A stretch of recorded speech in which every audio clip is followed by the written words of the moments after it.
ಬಾಲಕಾರ್ಮಿಕ ಪದ್ಧತಿ ವಿರೋಧಿ ದಿನಾಚರಣೆ ನಿಮಿತ್ತ ನಿನ್ನೆ ಬೆಳಗಾವಿಯ ಹಿಂಡಾಲ್ಕೋ ಕಂಪನಿಯಲ್ಲಿ ಕೆಲಸ ಮಾಡುವ ಕಾರ್ಮಿಕರಿಗೆ ಅರಿವು ಮೂಡಿಸಲು ಜಿಲ್ಲಾ ಕಾನೂನು ಸೇವಾ ಪ್ರಾಧಿಕಾರ, ಕಾರ್ಮಿಕ ಇಲಾಖೆ ಹಾಗೂ ಶಾಲಾ ಶಿಕ್ಷಣ ಇಲಾಖೆ, ಜಿಲ್ಲಾ ವಕೀಲರ ಸಂಘ ಹಾಗೂ ಹಿಂಡಾಲ್ಕೋ ಇಂಡಸ್ಟ್ರಿ ಲಿಮಿಟೆಡ್ ಸಹಯೋಗದಲ್ಲಿ ನಿನ್ನೆ ಅರಿವು ಕಾರ್ಯಕ್ರಮ ನಡೆಯಿತು. ಈ ಕಾರ್ಯಕ್ರಮದ ಮುಖ್ಯ ಅತಿಥಿಗಳಾಗಿ ಬೆಳಗಾವಿಯ ಸಿವಿಲ್ ನ್ಯಾಯಾಧೀಶ ಸಂದೀಪ್ ಪಾಟೀಲ್ ಭಾಗಿಯಾಗಿ ಮಾತನಾಡಿದ್ದು, ಮುಖ್ಯ ಅತಿಥಿಗಳಾಗಿ ಭಾಗವಹಿಸಿದ ಬೆಳಗಾವಿ ವಿಭಾಗದ ಉಪ ಕಾರ್ಮಿಕ ಆಯುಕ್ತ ಅಮರೇಂದ್ರ ಅವರು ಈ ಪದ್ಧತಿಯನ್ನು ಹೋಗಲಾಡಿಸಲು ಪ್ರತಿಜ್ಞಾ ಬೋಧನೆಯನ್ನ ಮಾಡಿದರು. ಅಧ್ಯಕ್ಷತೆಯನ್ನು ಮುಖ್ಯಸ್ಥರಾದ ಎನ್ ರಾಯ್ ಅವರು ವಹಿಸಿದ್ದು, ಅತಿಥಿಗಳಾಗಿ ಸಹಾಯಕ ಕಾರ್ಮಿಕ ಆಯುಕ್ತ ದೇವರಾಜು, ಅಧಿಕಾರಿಗಳಾದಂತಹ ವೆಂಕಟೇಶ್ ರಾಥೋಡ್, ಜಿಲ್ಲಾ ಕಾರ್ಮಿಕ ಅಧಿಕಾರಿಯಾದಂತಹ ಮಲ್ಲಿಕಾರ್ಜುನ್ ಜೋಗೂರ್ ಸೇರಿದಂತೆ ಇತರರು ಆಗಮಿಸಿದ್ದು, ಇದೇ ಸಂದರ್ಭದಲ್ಲಿ ಎಲ್ಲಾ ಕಾರ್ಮಿಕರು, ಗುತ್ತಿಗೆದಾರರು ಉಪಸ್ಥಿತರಿದ್ದು, ಪ್ರೌಢಶಾಲಾ ವಿದ್ಯಾರ್ಥಿಗಳಿಗೆ ಹಿಂಡಾಲ್ಕೋ ಕಂಪನಿಯಿಂದ ಕಾಣಿಕೆಯನ್ನು ನೀಡಲಾಗಿದ್ದು, ಒಟ್ಟಾರೆಯಾಗಿ ಬಾಲ ಕಾರ್ಮಿಕ ಪದ್ಧತಿ ವಿರೋಧಿ ದಿನಾಚರಣೆ ನಿಮಿತ್ತ ಕಾರ್ಮಿಕರಿಗೆ ಅರ್ಥಪೂರ್ಣವಾಗಿ ಅರಿವು ಮೂಡಿಸಲಾಗಿದೆ.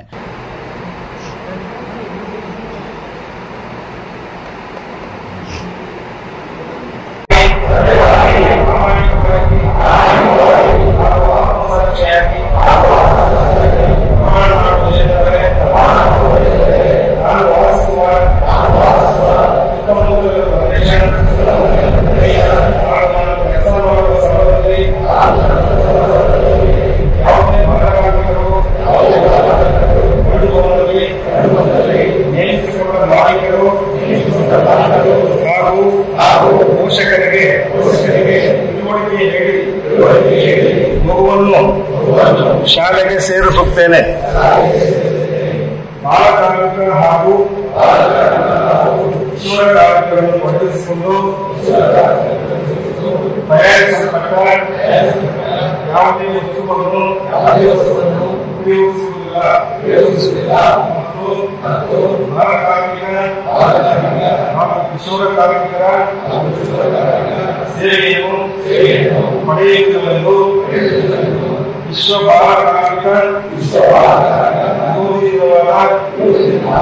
ಇಂದು ಪ್ರಮಾಣ ಮಾಡುತ್ತೇವೆ. ನಾವೇ ಫಸ್ಟ್ ಮನೆಯಲ್ಲಿ ಸರಿಯಿಂದನೇ ಮಕ್ಕಳನ್ನು ನಾವು ಸರಿದಾರಿಗೆ ಬನ್ನಿ ಎಂದು ಹೇಳೋದು ಸರಿ ಆಗುತ್ತಾ?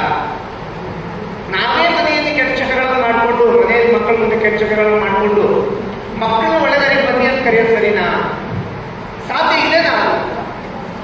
ಬೆಳೆಯುವ ಸರಿ ಮೊಳಕೆಯಲ್ಲಿ ಅಂತಂದ್ರೆ ನಮ್ಮ ನೋಡಿ ಕಲಿತಾರೆ ಅದು.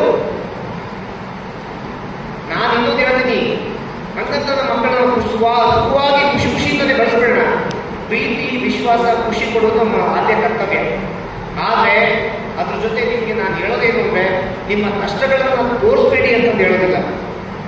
ನಿಮ್ಮ ಮಕ್ಕಳಿಗೆ ನಿಮ್ಮ ಕಷ್ಟಗಳನ್ನು ತೋರಿಸಿ, ನಿಮ್ಮ ಜವಾಬ್ದಾರಿಗಳನ್ನು ತೋರಿಸಿ, ನೀವು ಪಡ್ತಕ್ಕಂಥ ಕಷ್ಟವನ್ನು ಅವ್ರಿಗೆ ಅರ್ಥ ಮಾಡಿಸಿ.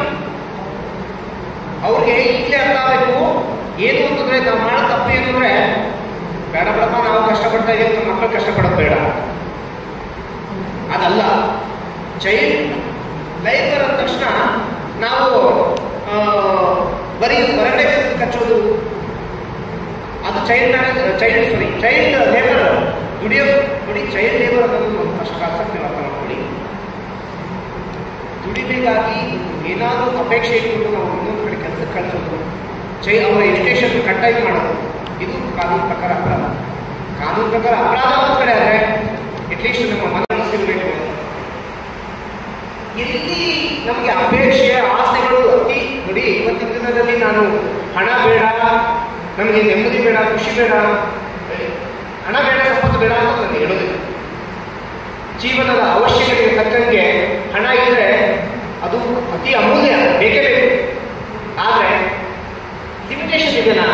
ನಾವು ಒಂದು ಕ್ಷಣ ಯೋಚನೆ ಮಾಡೋಣ. ನಾವು ಎಲ್ಲ ಕೂತ್ಕೊಂಡಿದ್ದೀವಿ, ನಮ್ಮಿಂದ ಹೇಳ್ತಾ ಇರೋದು ಎಕ್ಸಾಂಪಲ್ ನಂದೇ ತಗೊಂಡೋಣ, ಬೇಕಾದ್ರೆ ಬೇರೆಯವ್ರಲ್ಲ.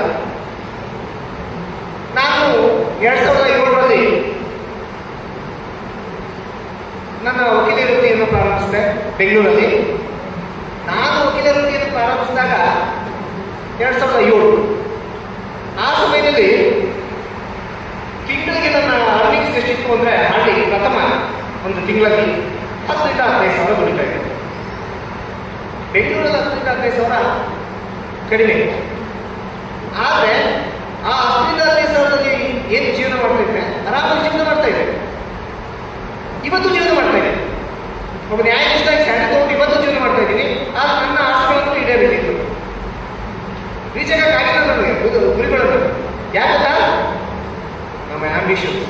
ನಮ್ಮ ಆಸೆಗಳು, ಅಪೇಕ್ಷೆಗಳು ಇವತ್ತು 100 ರೂಪಾಯಿ ಸಿಕ್ಕಾಗ 1000 ರೂಪಾಯಿ ಸಿಕ್ಕಿದ್ರೆ ಭಾಳ ಚೆನ್ನಾಗಿತ್ತು ಅಂತ ಅನ್ಕೊಂತೀವಿ. 1000 ರೂಪಾಯಿ ರೀಚ್ ಆಗ್ತೀವಿ, 10,000 ಸಿಕ್ಕಿದ್ರೆ ಚೆನ್ನಾಗಿತ್ತು.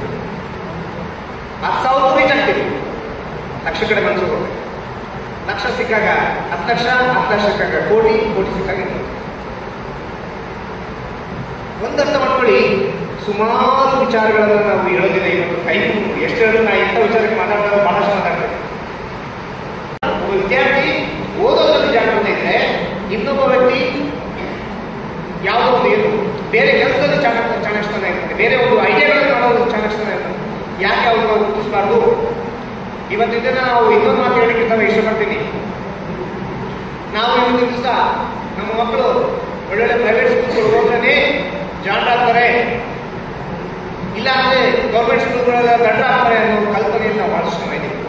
ಹೌದು, ನಾವು ಸೇರಿಸ್ತೀವಿ, ನಾನು ಸೇರಿಸ್ತೀನಿ private.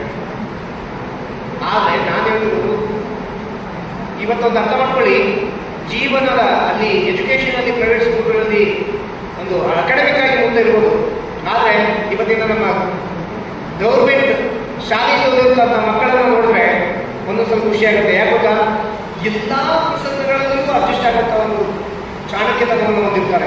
Bureau report Basavaraju, BV5 news Kannada, Belagavi.